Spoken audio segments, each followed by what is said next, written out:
Good question.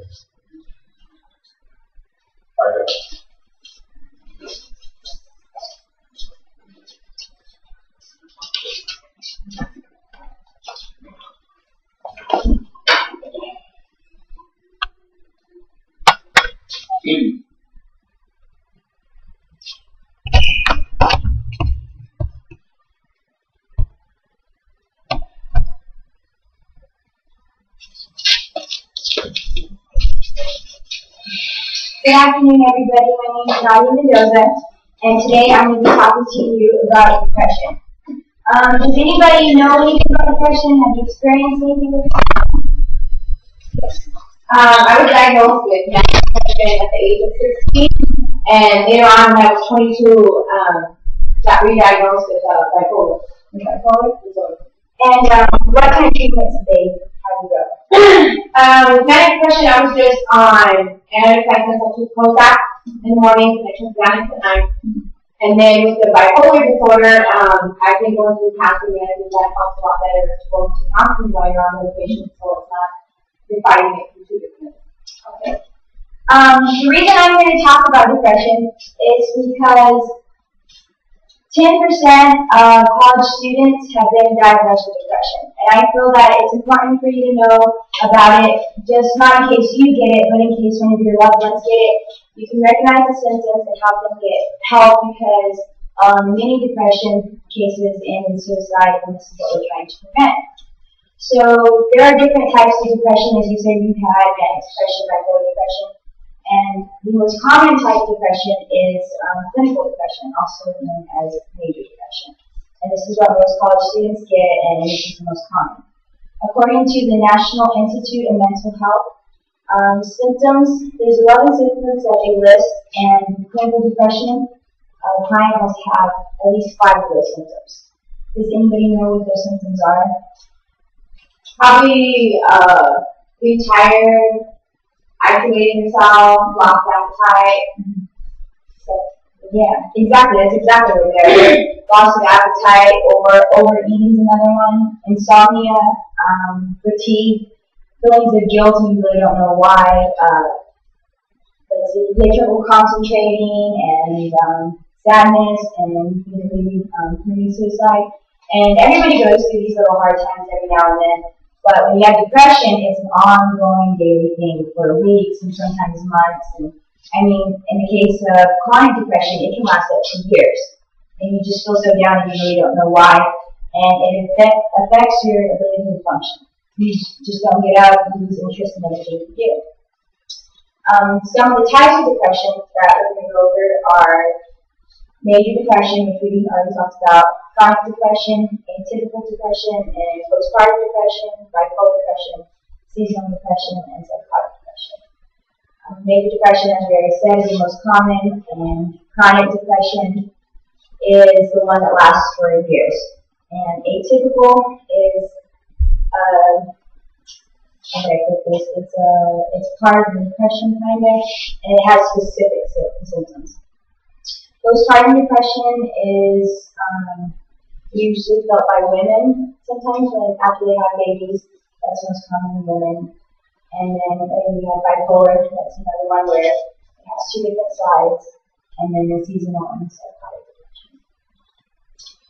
The symptoms are all similar in all the types of depressions, but they differ in different ways. Like in the atypical, the specific symptoms are overeating and sleeping. It's most common in teenagers, and fatigue and rejection. We have a really big problem with rejection. The tests that are ran by doctors, it's not just, you go to a therapist and they're like, oh, you have depression. They actually run physical examinations to test you for depression, as well as blood tests. For the physical examination is to make sure that what you're feeling isn't caused by something else, such as your thyroid or anything like that.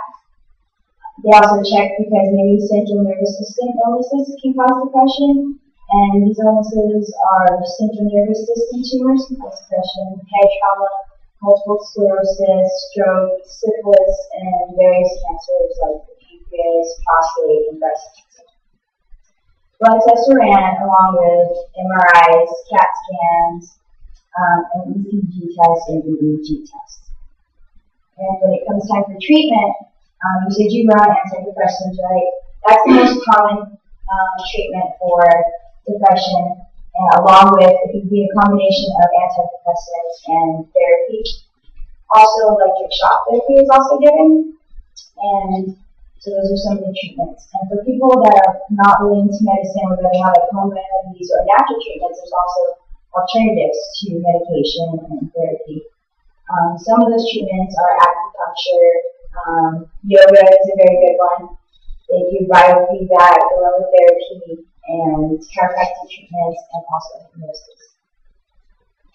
Like I said, the main reason why I want to talk to you guys about depression is because I feel as college students here, that we all feel it, especially right now during the midterms, that the pressure of all the tests and everything can really get to you. Also, with freshmen, it's also a big thing because, you're away from home and everything, so that's kind of what I'm going to talk about now. According to the recent National College Health Survey, 10% of college students, like I said, have already been diagnosed with depression, and 1 in 10 college students have considered suicide. So that's really kind of a lot bigger. So some of the reasons why college students seem to have depression a lot is because they're in unfamiliar surroundings and they don't have their family right there, so that's really big. And some other things are the pressure of academics and the pressure to socialize or to find that group to fill in with somebody. Also, having access to drugs and alcohol is a big one. So that's a lot that adds to that. A lot of colleges like NSU have a lot with depression. NSU offers free counseling to NSU students along with call centers and everything to help you out. So that's what that is. So some quick questions to see if you guys everything. What are some symptoms of depression? Fatigue, overeating, loss of appetite, insomnia. Exactly. What are some alternative treatments? Acupuncture, aromatherapy, chiropractic, massage therapy. So all of those symptoms and everything, I think if you could just learn to recognize them. And here I have some pamphlets from the counseling center that I will give to you. They have a number for you to call. They have the counseling center number, the crisis center number, and the room number, which is in Garcia Annex if they're ready to go. And just gives you a little overview of depression.